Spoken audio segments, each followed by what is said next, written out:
సుబ్బు, నువ్వేమైపోయావు సుబ్బు? అసలు ఎక్కడున్నావు?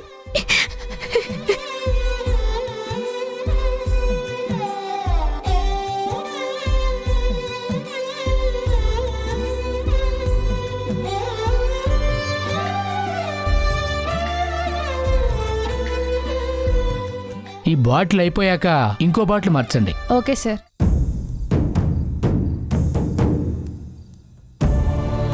డాక్టర్ గారు, ఇప్పుడు ఎలా ఉంది?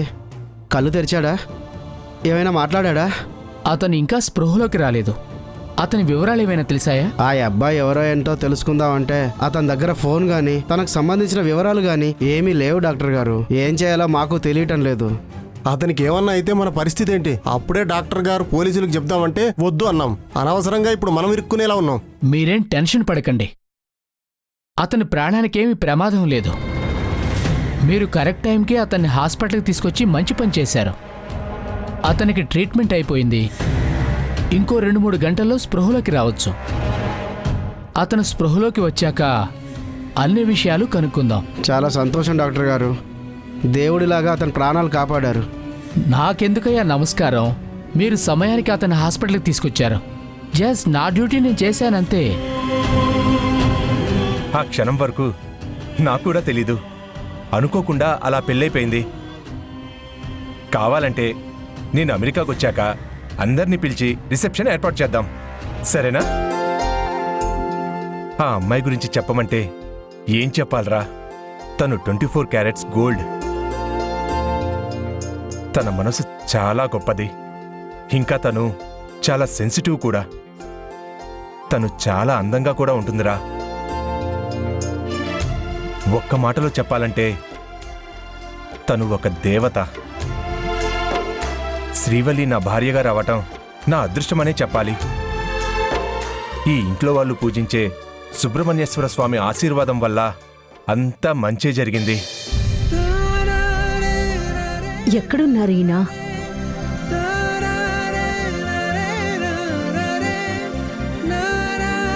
ఏమండి, మీరు ఇక్కడున్నారా?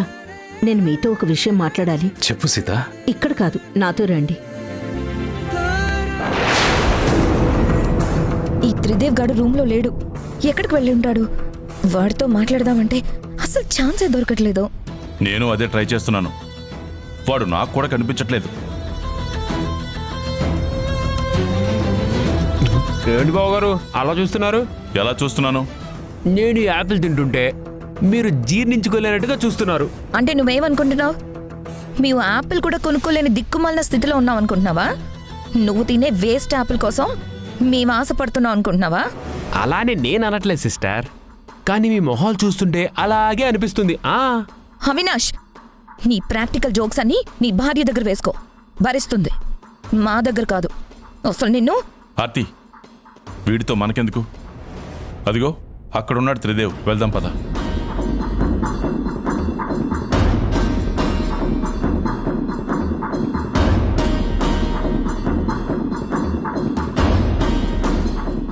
త్రిదేవ్, ఒక్క నిమిషం సిస్టర్.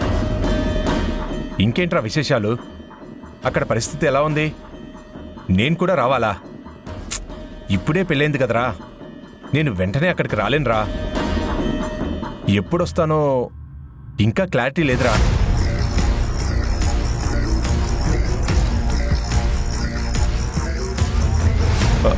త్రిదేవ్, త్రిదేవ్. వీడేంటి కేశవ ఇలా బిహేవ్ చేస్తున్నాడు? మనల్ని అస్సలు కేర్ చేయడమే లేదు. ఎలా బిహేవ్ చేస్తున్నాడు సిస్టర్? మీరంటే పట్టించుకోనట్టుగా, లెక్కలేనట్టుగా బిహేవ్ చేస్తున్నాడా? ఇన్ని రోజుల వరకు అతను జస్ట్ మీ బ్రదర్ మాత్రమే. ఇప్పుడు ఈ ఇంటికి అల్లుడు. ఒక రకంగా కోట్ల ఆస్తికి ఓనర్. ఎవరితో ఎలా బిహేవ్ చేయాలో తెలుసుకొని ఉంటాడు. అంటే నేను చెప్పింది మీకు అర్థం కాక అడుగుతున్నారో, మీకు తెలియక అడుగుతున్నారో నాకు తెలియట్లేదు. సరే, మీకు అర్థమయ్యేలా చెప్తాను, జాగ్రత్తగా వినండి.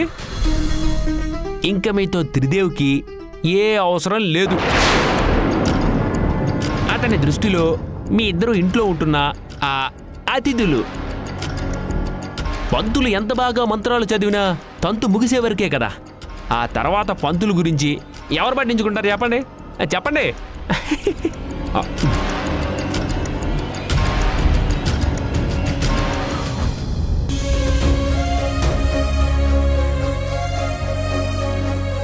శ్రీవల్లి,